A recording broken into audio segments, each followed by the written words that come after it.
हम तो जो उनका बाप दिल्ली में बैठा, ये किसान मोर्चा तो उनसे नहीं डरा।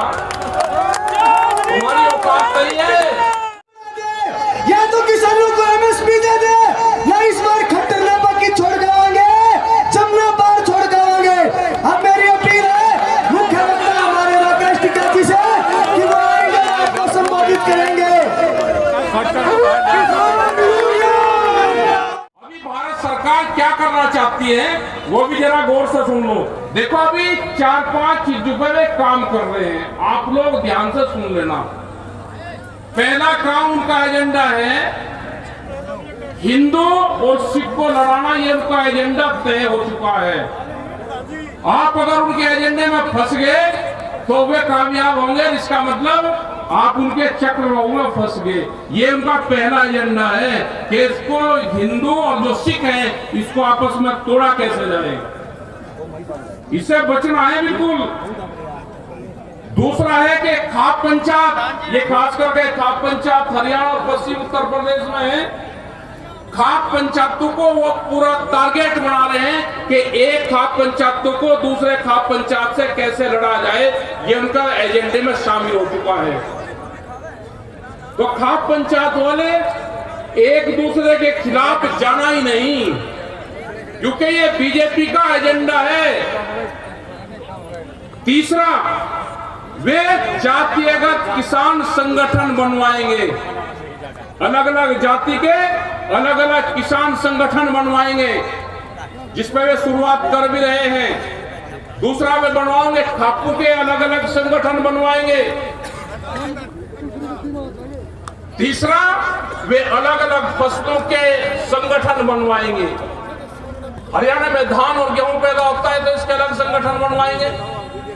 पंजाब में धान और गेहूं ज्यादा पैदा होता है, कुछ गन्ना, उसके अलग अलग संगठन बनवाएंगे। ये सरकारी किसान संगठन देश में बनेंगे। वे सरकार के खिलाफ कुछ नहीं कर लेंगे, वे एसकेएम के खिलाफ बोल देंगे। उनसे घबराने की जरूरत नहीं। हम तो जो उनका बाप दिल्ली में बैठा, ये किसान मोर्चा तो उनसे नहीं डरा। तुम्हारी औकात नहीं है कि ये डर जाएगा, क्योंकि जो वे चाल चलेंगे हम उनको चाल का पहले पता है। हमको पता है उस चाल का, जो वे चाल चलने वाले हैं।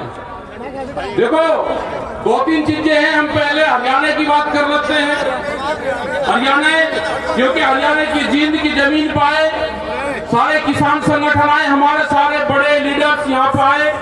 एसकेएम के लोग जो 40 जत्थेबंदी के लोग थे वे यहाँ पाए पंजाब से, और पूरे देश भर से करीब 500 से भी ज्यादा किसान संगठन के लोग आपकी तरफ देखते रहते हैं।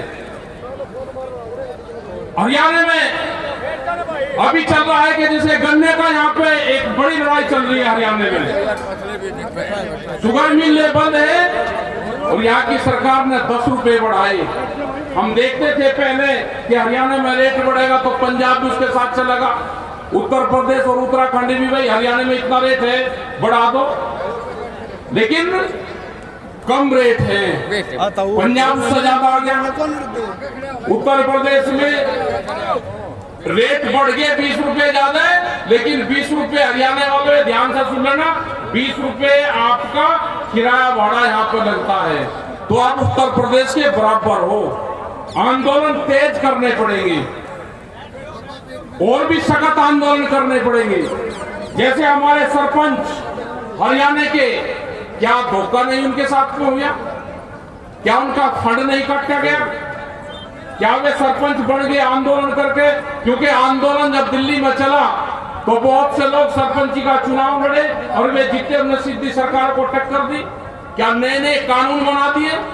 क्या ये देश कहता है, इस तरह का संविधान बाबा भीमराव अंबेडकर ने बनाया कि आप पक्षपात करोगे? ये सरकार धोखेबाज है, ये पक्षपात करती है। और एक कानून बना दिया सरपंचों का कि जो वहां का विधायक होगा, एमएलए होगा, उससे लिखवा कर जाना पड़ेगा। लिखवा कर जाओगे भाई, उसके खिलाफ तो वोट मांगी, अब उसके वहां पर जाकर जी मेरा 2 लाख का ये रास्ता बनेगा, इसमें आप साइन कर दो।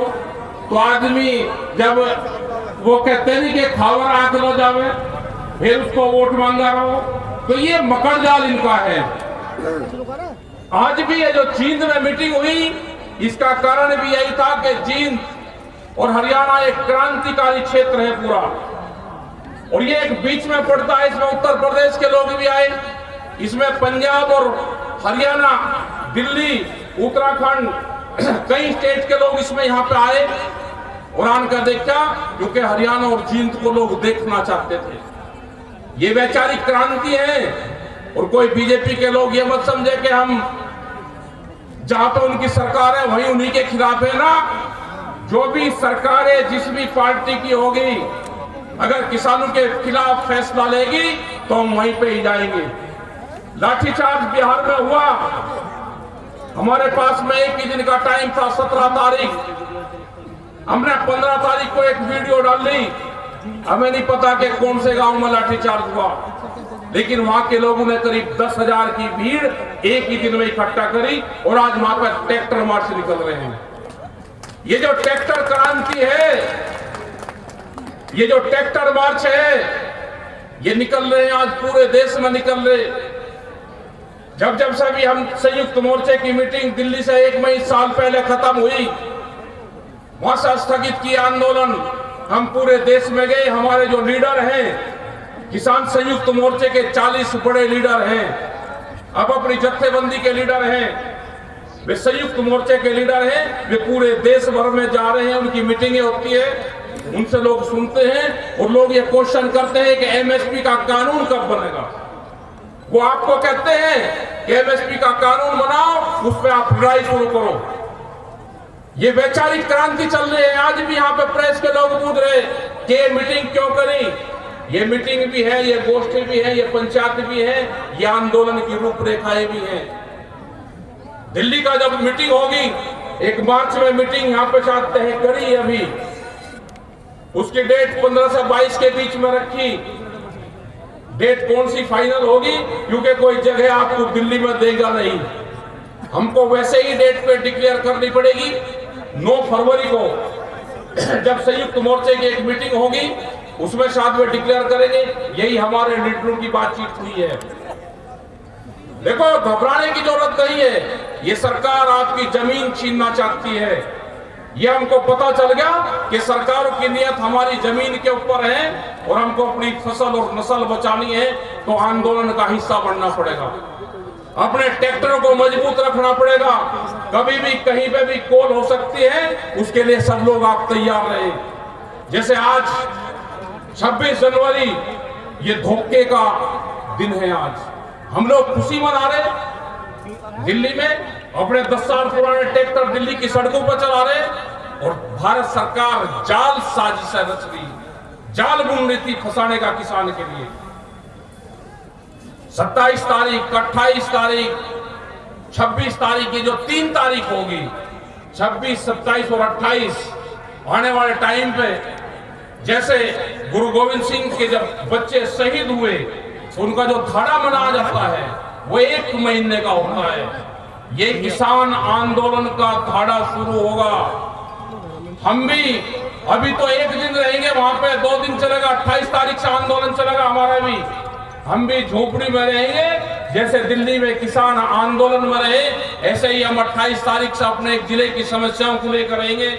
लेकिन आने वाले टाइम पे संयुक्त मोर्चे से हम अपील करेंगे कि 26 तारीख ट्रैक्टर मार्च निकालने के बाद में 26 तारीख को रात को ही हम अपने डेरे और झोपड़ियां जमावे, 27 में रहे और 28 में रहे और 29 तारीख को अब अपने जिले में, तो अपने गांव में पंचायत कर उसका फिर समापन करें। ये 4 दिन का आंदोलन का धाड़ा जरूर बनना चाहिए।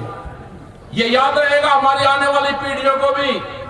अगर हमने ये आंदोलन नहीं बताया तो आने वाली पीढ़ी भूल जाएगी, वो जमीन बिक जाएगी हमारी।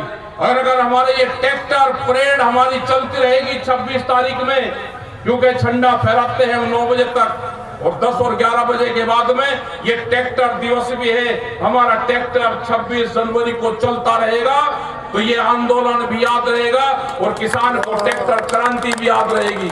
आने वाली पीढ़ी को भी याद रहेगा, क्योंकि भारत सरकार 10 साल पुराने ट्रैक्टर भी बंद करना चाहती है, बिहार के अंदर वहां से उनकी खबरें आई कि ट्रैक्टर को पकड़ना शुरू कर दिया।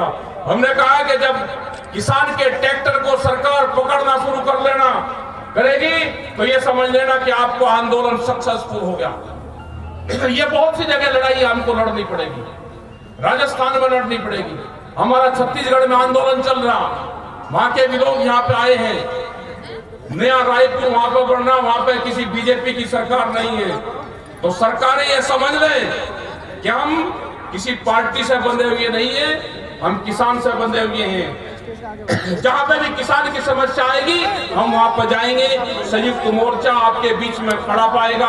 यहाँ की भी लड़ाई हम लड़ेंगे और पूरे देश की लड़ेंगे। आपने बात को सुना, शांति से सुना, आपका धन्यवाद। जय हिंद, जय भारत।